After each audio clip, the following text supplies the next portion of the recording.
कहानी की शुरुआत हमारी हीरोइन मिमी से होती है।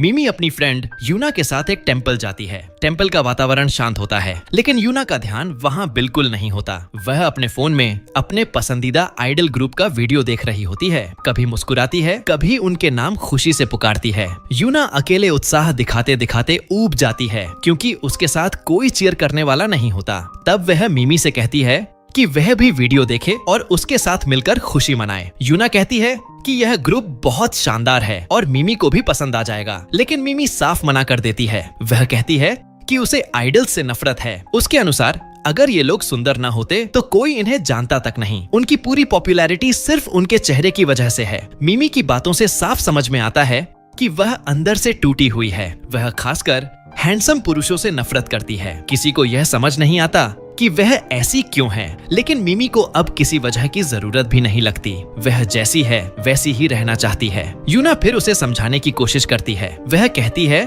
कि अगर मिमी इस ग्रुप को थोड़ा जान ले तो शायद उसकी सोच बदल जाए, लेकिन मिमी फिर मना कर देती है और कहती है कि उसे ऐसे लोगों से पहले से ही नफरत है। यूना हंसते हुए ताना मारती है और कहती है ऐसे ही रही तो पूरी जिंदगी दुखी रहेगी और उसी हालत में मर जाएगी। यूना की यह बात मिमी के दिल में तीर की तरह चुभ जाती है। उसी पल उसे अपना अतीत याद आ जाता है, जिसने उसकी जिंदगी पूरी तरह बदल दी थी। 5 साल पहले मिमी बिल्कुल अलग थी। वह सुंदर थी, आत्मविश्वास से भरी हुई थी। स्कूल के समय उसे एक लड़के से प्यार हो गया था। दुर्भाग्य से वह लड़का पूरे स्कूल का सबसे हैंडसम लड़का था। उसके पीछे कई लड़कियां दीवानी थीं। फिर भी मिमी ने हिम्मत जुटाई।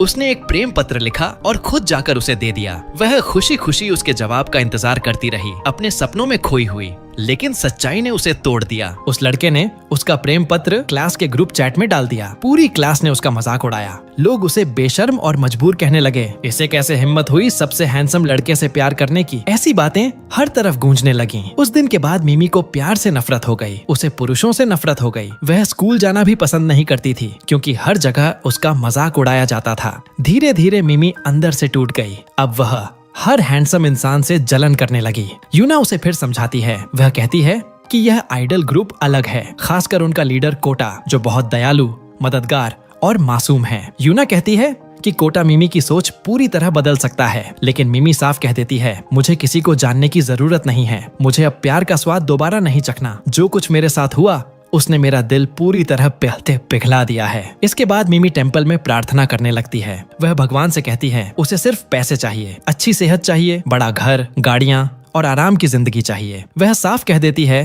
कि उसे अब प्यार बिल्कुल नहीं चाहिए। आखिर में वह उस लड़के के लिए भी प्रार्थना करती है जिसने उसका दिल तोड़ा था। वह चाहती है कि उसके सारे बाल झड़ जाएं और वह किसी और लड़की का दिल कभी न दुखा सके। प्रार्थना के बाद मिमी अपने काम पर चली जाती है। हमें पता चलता है कि वह एक छोटे से रेस्टोरेंट में काम करती है। एक दिन टेबल साफ करते हुए उसकी नजर टीवी पर जाती है। टीवी पर वही आइडल ग्रुप दिखाया जा रहा होता है। जब उनका लीडर कोटा अपना नाम बताता है तो मिमी उसे ध्यान से देखने लगती है। उसका चेहरा चमकदार होता है, उसकी आंखों में सच्चाई होती है। वह आत्मविश्वास से भरा हुआ दिखता है। कोटा कहता है कि उनका सपना है जापान के सबसे बड़े म्यूजिक फेस्टिवल में परफॉर्म करना, नंबर 1 ट्रेंड बनना और बहुत सारे फैंस का प्यार पाना। जब होस्ट उससे उसकी सबसे बड़ी इच्छा पूछता है तो कोटा कहता है कि वह चाहता है कि कोई भी इंसान दुखी या आहत महसूस न करे। यह सुनकर मिमी के रोंगटे खड़े हो जाते हैं। वह सोचती है क्या सच में कोई इंसान इतना अच्छा हो सकता है। फिर वह खुद से कहती है कि यह सब झूठ है, अंदर से वह जरूर बुरा होगा। और तभी मिमी की आंखें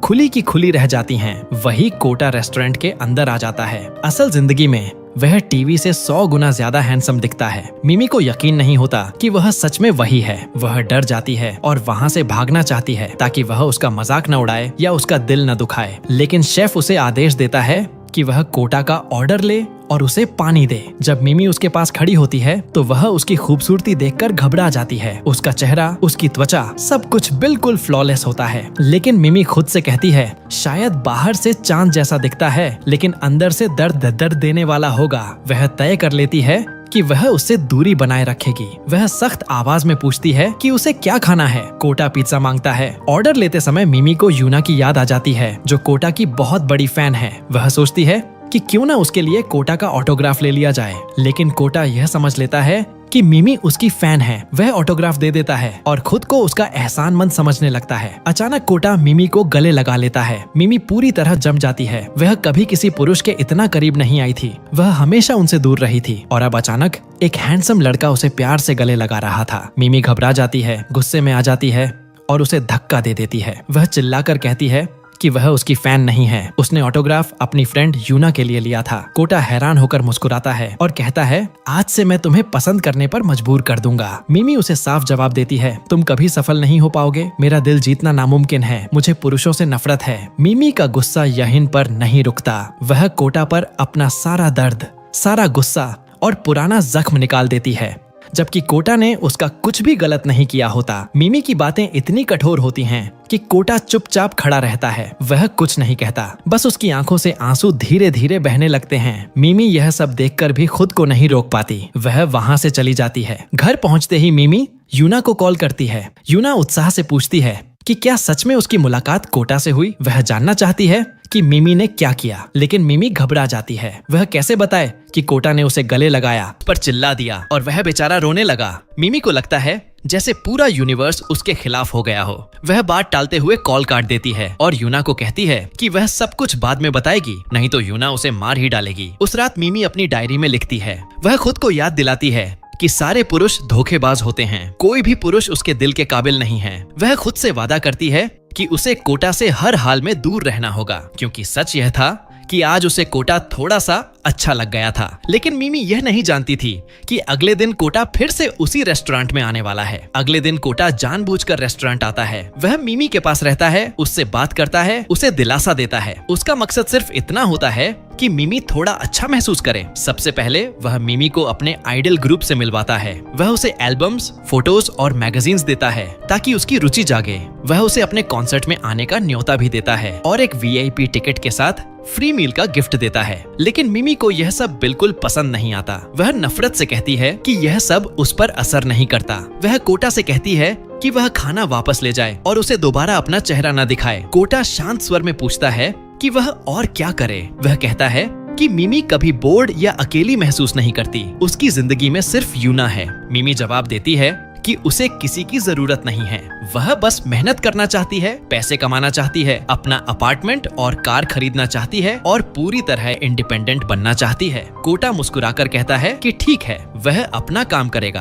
वह हर दिन रेस्टोरेंट आएगा और धीरे धीरे मिमी को अच्छा महसूस कराएगा, जब तक कि वह थक न जाए और उससे प्यार न करने लगे। समय के साथ मिमी को उसकी आदत होने लगती है। वह नोटिस करती है कि कोटा सच में बहुत दयालु है। वह हर किसी की मदद करता है बिना किसी घमंड के। एक दिन मिमी उसे एक इंटरव्यू में मशहूर एक्ट्रेस युमिका के साथ देखती है। उसे लगता है कि शायद दोनों के बीच कुछ चल रहा है, लेकिन हैरानी की बात यह होती है कि मिमी को ज्यादा फर्क नहीं पड़ता। एक और दिन जब कोटा रेस्टोरेंट में मदद कर रहा होता है, तभी दो आदमी अंदर आते हैं। उनमें से एक कोटा को पहचान लेता है और बहुत बुरी तरह उसका मजाक उड़ाने लगता है। मिमी सोचती है कि अब कोटा गुस्से में जवाब देगा या अपनी फेम का इस्तेमाल करके उसकी जिंदगी खराब कर देगा, लेकिन कोटा ऐसा कुछ भी नहीं करता। वह शांति से उस आदमी से माफी मांगता है और कहता है कि वह खुद को बेहतर बनाने की कोशिश करेगा ताकि वह आदमी उसे पसंद कर सके। यह देखकर मिमी हैरान रह जाती है। उसे समझ आता है कि कोटा कितना मजबूत इंसान है जो नकारात्मक बातों से ऊपर उठ सकता है। लेकिन मिमी यह नहीं जानती कि उस आदमी के जाने के बाद कोटा बाहर जाता है और रोने लगता है। वह मिमी से कहता है कि उन शब्दों ने उसे बहुत चोट पहुंचाई, लेकिन वह अपना दर्द दिखा नहीं सकता। वह बताता है कि वह ग्रुप का लीडर है। अगर उसके चेहरे पर कमजोरी दिखी तो उसका असर पूरे ग्रुप पर पड़ेगा और उनके करियर पर भी। वह यह भी कहता है कि उसके दिल की एक ही ख्वाहिश है कि दुनिया के सारे लोग अच्छे हो जाएं, हर कोई एक दूसरे के साथ दयालु व्यवहार करे। वह कहता है कि काश सभी ने बचपन में स्पेस ट्यून देखा होता। इतना कहकर कोटा वहां से चला जाता है। उस दिन के बाद मिमी के दिल में उसके लिए थोड़ी सी इज्जत और अपनापन पैदा हो जाता है, लेकिन वह खुद को डांटती है। वह खुद से कहती है कि वह एक फेमस आइडल है जिसके आसपास बहुत सारे फैंस और सुंदर लड़कियां हैं। वह कभी मिमी जैसी लड़की को पसंद नहीं करेगा। वह फैसला करती है कि अब उसका कोटा से कोई लेना देना नहीं रहेगा। वह न उसके बारे में कुछ पढ़ेगी, न कुछ देखेगी, न कोई कमेंट। लेकिन तभी उसे पता चलता है कि कोटा ने खाना ऑर्डर किया है और खास तौर पर उसी से डिलीवरी करने को कहा है। मिमी गुस्से में कहती है कि वह इसे सिर्फ एक डिलीवरी समझेगी और तुरंत वापस आ जाएगी। लेकिन जैसे ही वह पहुंचती है, कोटा अचानक उसके सामने आ जाता है। वह अपने मसल्स दिखाता है। मिमी इतना चौंक जाती है कि उसके हाथ से खाना नीचे गिर जाता है। कोटा इस मौके का फायदा उठाता है। वह कहता है कि अब मिमी को अंदर आकर उनके लिए लंच बनाना होगा, क्योंकि उसी की वजह से खाना खराब हुआ है। वह उसे चिढ़ाने लगता है और उसके और करीब आ जाता है। मिमी और ज्यादा नर्वस हो जाती है, लेकिन जैसे ही कोटा उसकी हालत देखता है, वह रुक जाता है। वह कहता है कि उसने हाल ही में एक रोमांटिक ड्रामा में काम किया है और वह बस प्रैक्टिस कर रहा था। वह साफ कहता है कि मिमी गलत न समझे, वह उसे फ्लर्ट नहीं कर रहा था। मिमी नाराज होती है, लेकिन बाहर से खुद को बिल्कुल शांत दिखाती है। कोटा उससे बातें करता रहता है ताकि वह कंफर्टेबल महसूस करे, जब तक कि वह खाना बनाना खत्म न कर दे। वह उससे उसके परिवार के बारे में पूछता है। मिमी बताती है कि वह बिल्कुल अकेली है। उसकी माँ गुजर चुकी है, उसके पिता देश छोड़कर चले गए थे, अब वह अकेली रहती है। मिमी कोटा से भी उसके परिवार के बारे में पूछती है। कोटा बताता है कि उसका परिवार भी विदेश में रहता है। वह मिमी को अपने फैमिली की तस्वीरें दिखाता है। तस्वीरों के बीच मिमी की नजर एक प्यारी सी लड़की पर जाती है जो कोटा के बहुत करीब खड़ी होती है। मिमी पूछती है कि वह लड़की कौन है। कोटा मुस्कुराकर जवाब देता है, वह मेरी सबसे अच्छी दोस्त है। कोटा उस लड़की के बारे में और कोई बात नहीं करता। यह देखकर मिमी के मन में शक पैदा हो जाता है। वह सोचने लगती है कि शायद कोटा उस लड़की के साथ संबंध में है और अपने आइडल ग्रुप को किसी स्कैंडल से बचाने के लिए सब कुछ छुपा रहा है। मिमी सीधे पूछ लेती है कि क्या वह उस लड़की के साथ डेटिंग कर रहा है। कोटा तुरंत मना कर देता है। वह कहता है कि वह किसी के साथ संबंध में नहीं है और न ही हो सकता है, क्योंकि वह अपने फैंस को दुखी नहीं करना चाहता। मिमी कहती है कि यह उसकी जिंदगी है और उसे किसी से प्यार करने का पूरा हक है। कोटा जवाब देता है कि हाँ, यह उसकी जिंदगी है, लेकिन उसे किसी को दुखी करना पसंद नहीं। वह कहता है कि वह हमेशा अपने फैंस से प्यार करेगा और वही करेगा जिससे वे खुश रहें। वह आगे कहता है कि उसे हर फैन को मुस्कुराते हुए देखना है और यह एहसास दिलाना है कि वे अकेले नहीं हैं। मिमी पूछती है कि अगर फैंस उसके साथ बुरा व्यवहार करें, नकारात्मक कमेंट्स लिखें, तब भी क्या वह सब सह लेगा। कोटा शांत स्वर में कहता है कि हाँ, वह सब सह लेगा, क्योंकि वह हमेशा से ऐसा करता आया है। यह सुनकर मिमी के मन में उसके लिए सहानुभूति पैदा हो जाती है। उसे समझ में आता है कि कोटा की जिंदगी बिल्कुल आसान नहीं है। वह सिर्फ एक सुंदर चेहरा नहीं है, बल्कि जिम्मेदारियों और दबाव से भरी हुई जिंदगी जी रहा है। लोग उसे बिना जाने, बिना मिले, सिर्फ एक स्क्रीन पर देखकर उसके बारे में राय बना लेते हैं। उसे नफरत भरे कमेंट्स का सामना करना पड़ता है। मिमी को यह भी एहसास होता है कि वह खुद भी कभी ऐसी ही थी। वह भी आइडल्स को सिर्फ उनकी सुंदरता के कारण जज करती थी और उनसे नफरत करती थी। अब उसे अपने पुराने विचारों पर शर्मिंदगी महसूस होती है। वह खुद से वादा करती है कि अब वह किसी को जाने बिना कभी जज नहीं करेगी। खाना बनाने के बाद मिमी वहाँ से चली जाती है। रास्ते में अचानक उसकी मुलाकात उसी लड़के से हो जाती है जिसे उसने स्कूल के समय पसंद किया था। वह अपने कुछ पुराने क्लासमेट्स के साथ खड़ा होता है। जैसे ही वे मिमी को देखते हैं, उसका मजाक उड़ाने लगते हैं। वे कहते हैं कि यही वह लड़की है जिसने स्कूल में उसे प्रेम पत्र दिया था और जिसे सबके सामने ठुकरा दिया गया था। वे कहते हैं कि इसका कोई आत्मसम्मान नहीं था। वे उसकी हालत का मजाक उड़ाते हैं और कहते हैं कि अच्छा हुआ उसने उसे स्वीकार नहीं किया। यह सब सुनकर मिमी के पुराने जख्म फिर से हरे हो जाते हैं। उसकी आंखों में आंसू भर आते हैं। वह खुद को आज भी कमजोर महसूस करती है। वह अपना बचाव नहीं कर पाती। उसकी जिंदगी ज्यादा नहीं बदली थी। उसने पढ़ाई छोड़ दी थी। वह एक छोटे से रेस्टोरेंट में काम कर रही थी। उसे लगता है कि कुछ भी नहीं बदला। तभी अचानक कोटा दौड़ता हुआ आता है। वह मिमी को खींचकर अपने पास ले लेता है और सबके सामने कह देता है कि मिमी उसकी गर्लफ्रेंड है। वह उस लड़के को डांटते हुए कहता है कि उसे मिमी से ऐसे बात करने की हिम्मत कैसे हुई। वह पूछता है कि क्या उसे लगता है कि मिमी की रक्षा करने वाला कोई नहीं है। यह सुनकर वह लड़का हैरान रह जाता है। वह कहता है कि मिमी जैसी लड़की को कोटा जैसा इंसान कैसे मिल सकता है। मिमी की आंखों में फिर से आंसू आ जाते हैं, लेकिन इस बार कोटा उसका बचाव करता है। वह कहता है कि मिमी ने उसे नहीं पाया, बल्कि उसे मिमी से पहली नजर में प्यार हो गया था। वह कहता है कि वह खुद मिमी के पीछे भागा था। मिमी पूरी तरह स्तब्ध रह जाती है। आज तक किसी ने उसका बचाव नहीं किया था और आज एक मशहूर आइडल उसके लिए खड़ा था। लेकिन इससे पहले कि वह खुश हो पाती, लोग कोटा को पहचान लेते हैं। हर कोई अपने फोन निकालकर वीडियो बनाने लगता है और अफवाहें फैलने लगती हैं। कोटा तुरंत मिमी का हाथ पकड़ता है और वहाँ से भाग जाता है ताकि कोई उसकी तस्वीर न ले सके और मिमी को नुकसान न पहुँचे। भागते समय मिमी उससे पूछती है कि उसने ऐसा क्यों किया। उसके दिल में एक छोटी सी उम्मीद होती है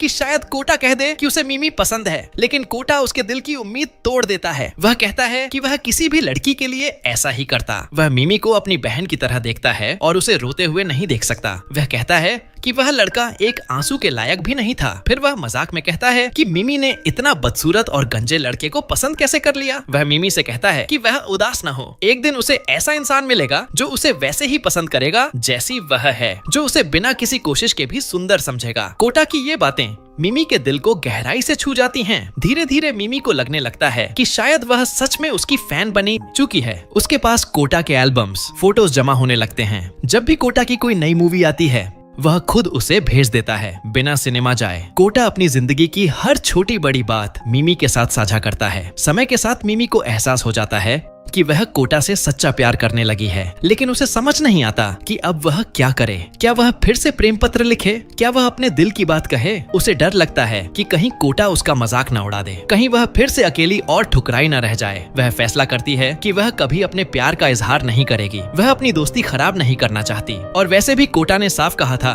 कि वह किसी के साथ संबंध में नहीं आएगा ताकि उसके फैंस दुखी ना हों। उसी समय कोटा अपने आइडल ग्रुप के साथ मीटिंग करता है। वह उन्हें बताता है कि उनका नया गाना ट्रेंड कर रहा है। जल्द ही उनका सपना पूरा होने वाला है। वे जापान के सबसे बड़े फेस्टिवल में परफॉर्म करने वाले हैं। उनका यूट्यूब चैनल भी 3 मिलियन सब्सक्राइबर्स के करीब पहुंच चुका है। मीटिंग में सभी लोग कोटा का धन्यवाद करते हैं क्योंकि वही ग्रुप का लीडर है और सारी जिम्मेदारी उसी पर है। तभी कोटा का मैनेजर उसे कॉल करता है। वह बताता है कि ग्रुप को फेस्टिवल में परफॉर्म करने के लिए ऑफिशियल अप्रूवल मिल गया है। यह सुनकर कोटा की आंखों में खुशी के आंसू आ जाते हैं। कोटा और उसके आइडल ग्रुप का नया गीत कई अवार्ड के लिए नामांकित हो जाता है। उनका नया एल्बम हर जगह छा जाता है। जल्द ही वे एक नया गीत भी जारी करने वाले होते हैं। कोटा बहुत उत्साहित होता है। वह अपने साथियों से कहता है कि यह तो बस शुरुआत है। आने वाले समय में उनकी लोकप्रियता और भी बढ़ेगी, उनके फैंस की संख्या बढ़ेगी और उनके नाम के साथ पैसा भी जुड़ेगा। उसी दौरान एक अभिनेत्री जो कोटा के साथ काम कर चुकी होती है, वह टीवी पर उसके बारे में बात करती है। वह कहती है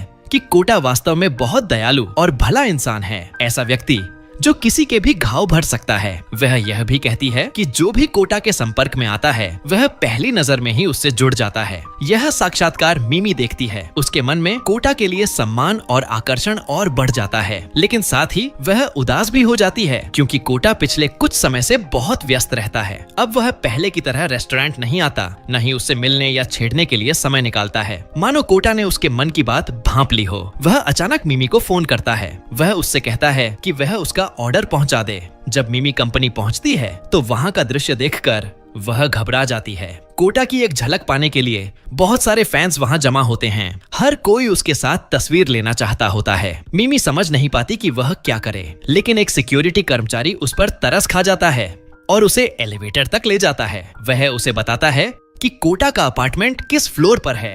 एलिवेटर में मिमी की मुलाकात अभिनेत्री यूमो से हो जाती है। उसे पहली बार सामने देखकर मिमी हैरान रह जाती है। यूमो मुस्कुराकर मिमी से कहती है कि वह बहुत सुंदर है और ऐसा लगता है कि कोटा उससे जरूर प्रभावित हुआ होगा। यह सुनकर मिमी मन ही मन सोचती है कि वह खुद को यूमो जैसी खूबसूरत अभिनेत्री से कैसे तुलना कर सकती है। वह खुद को एक साधारण लड़की मानती है और सोचती है कि कोटा इतनी खूबसूरती छोड़कर उसे क्यों देखेगा। जब मिमी ऊपर पहुंचती है तो कोटा पहले से उसका इंतजार कर रहा होता है। वह कहता है कि सब लोग बहुत भूखे हैं। मिमी की नजर वहां बिखरी हुई कई तस्वीरों पर पड़ती है। पूछने पर कोटा बताता है कि ये वे कपड़े हैं जिनमें से उसे फेस्टिवल के लिए एक आउटफिट चुनना है। मिमी को उनमें से एक सूट बहुत पसंद आता है। वह कोटा से कहती है कि उसे वही सबसे अच्छा लग रहा है। कोटा मुस्कुराकर कहता है कि वह वही पहनेगा। यह सुनकर मिमी बेहद खुश हो जाती है। तभी उसकी नजर ग्रुप के एक सदस्य सैम पर जाती है। वह सैम की तारीफ करती है और कहती है कि उस पर कपड़े बहुत अच्छे लग रहे हैं। वह उसके सुंदर बालों के बारे में भी पूछती है। कोटा यह देखकर पूछ बैठता है